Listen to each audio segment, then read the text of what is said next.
პირველი სინოდი როგორც კი შედგება, ყველა საკითხებს დავაყენებთ და დავიწყებთ მეთოდოლოგიურად ყველა საკითხებს, სწავლისა, ბავშვების სწავლის საკითხების შეწყალებები, პატიმრები. მეუფე ანტონი იქნება ის მღვდელმთავარი, ვინც სინოდის მორიგს ხდომაზე სინდისის პატიმრების შეწყალების საკითხს დააყენებს.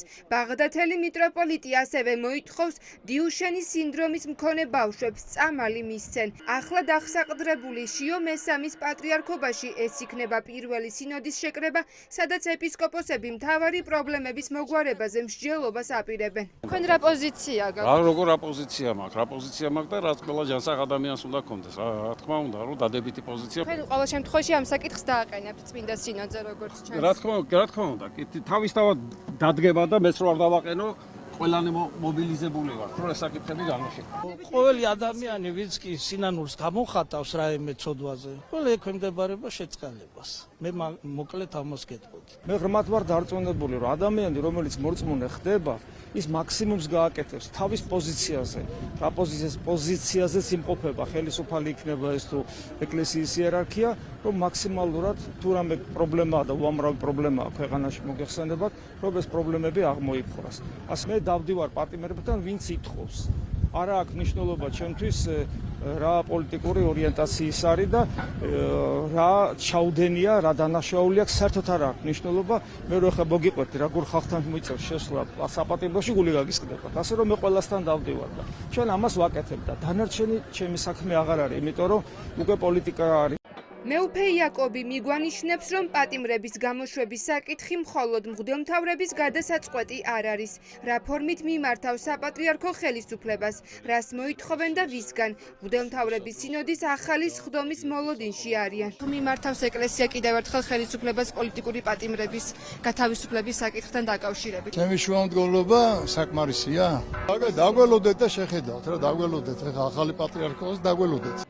იქნება თუ არა შეწყალება ივანიშვილის პოლიტიკური გადაწყვეტილების გარეშე. საზოგადოების დიდი ნაწილი თანხმდება, რომ ამ აქტს მიხეილ ყაველაშვილი დამოუკიდებლად ვერ გამოსცემს. შეწყალების შესახებ დასმულ კითხვას ივანიშვილის ვაჟი დღეს ბუნდოვნად პასუხობს და ამბობს, რომ ეს საკითხი მისი გადასაწყვეტი არ არის. ძალიან ტკივნეული არის ყველასთვის ნებისმიერი პატიმრის მდგომარეობა, განსაკუთრებით ახალგაზრდის. მეც პირადად რა თქმა უნდა განვიცდი ამ ფაქტებს. ამის იქით ეს არ არის ჩემი განსაზღვრელი, ამას განაპირობებს შესაბამისი უწყებები და მთავრობა. მე ამაზე მეც ვერაფერს ვერ გეტყვით ამასთან დაკავშირებით. თქვენი პოზიცია როგორია? უნდა შეიწყალონ ეს ადამიანები, ახალგაზრდები, რომლებიც მათ შორის იყვნენ სტუდენტები, სწავლას აგრძელებდნენ. როგორც უკვე გითხარით, მე პირადად შემიძლია გითხრათ ის, რომ ამ ფაქტებთან დაკავშირებით რა თქმა უნდა განვიცდით უხილავ. ცოტნა ივანიშვილს კითხვები ჩვენ რუსთაველის გამზირზე დავუსვით, სადაც ოჯახი სიწმინდის დღის მსვლელობაში მონაწილეობდა.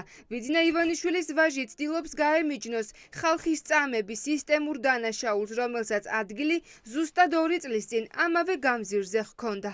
ახლა სადაც თქვენ დგახართ, ასობით ახალგაზრდა დაასისხლიანეს, სახის ძვლები დაუმტვრიეს და ეს ადამიანები ამ დრომდე არ არიან დაკავებულების. იმის გარდა რომ რა თქმა უნდა ვწუხარ დაავადებასთან დაკავშირებით კიდევ ერთხელ გეტყოდით რომ ეს ყველაფერი უნდა განსაჯოს შესაბამისმა უწყებებმა და ამ ყველაფერს უნდა მოეკიდო ყურადღებით რა თქმა უნდა. ჩემი აზრით ეს ყველაფერი კარგად მიმდინარეობს და მე იმის გარდა რომ დაავადებაზე ვწუხარ არ ვარ ისეთ პოზიციაში რომ რამე დამატებითი გითხრათ. 2 წლის განმავლობაში რომ 5 ადამიანი დააკავეს, ფიქრობთ რომ კარგად მიმდინარეობდა გამოძიება?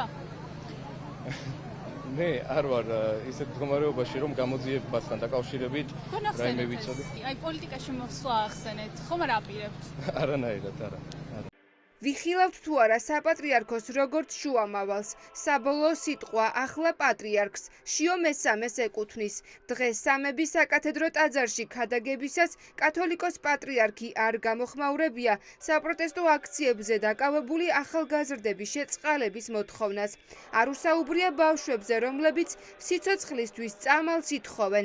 აღსაყდრებიდან ერთ კვირაში პატრიარქი აბორტის წინააღმდეგ კანონმდებლობის გამკაცრებაზე ალაპარაკდა.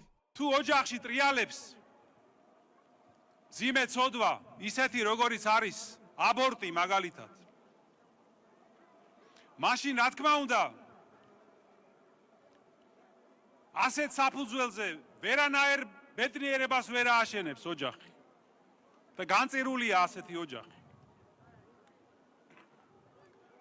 იმიტომ რომ როგორც ვიცით ბიბლიიდან ჩვენ მოკლულთა სისხლი ხაღადებს ღვთისადმი შურისძიებისთვის. ვიზრუნოთ, ვიშრობოთ, ვიღვაწოთ ოჯახის გადარჩენისთვის, ოჯახური ღირებულებების დაცვისთვის, რომ ვიქონიოთ ისეთი კანონმდებლობა, რომელიც დაიცავს ოჯახს, ჩვენს ხალხს მავნე გენდერული თეორიებისგან, იდეოლოგიისგან.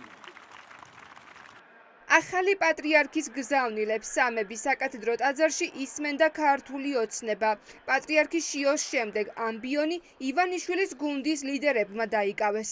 კულტურისა და ფასეულობების საფუძველზე 17 მაისი გამოცხადდა ოჯახის სიწმინდისა და მშობლების პატივისცემის დღედ.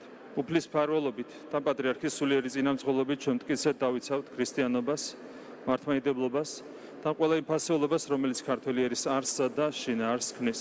ოჯახი უპირველესად ზნეობრივი სკოლაა, რომელიც ჩვენს უნიკალურ კულტურას, სახელმწიფოებრივ ცნობიერებასა და ეროვნულ იდენტობას ინახავს. საქართველოს წარსული მოწმობს, რომ ქვეყნის გადარჩენის ბედი არა მხოლოდ ბრძოლის ველზე, არამედ ხშირად ქართულ ოჯახში წყდებოდა.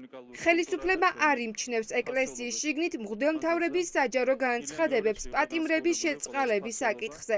სინოდის მორიგის ხდომის თარიღი ჯერ უცნობია, თუმცა ცნობილია, რომ ახალ პატრიარქს მოუწევს მიიღოს მთავარ პრობლემებზე გადაწყვეტილებები.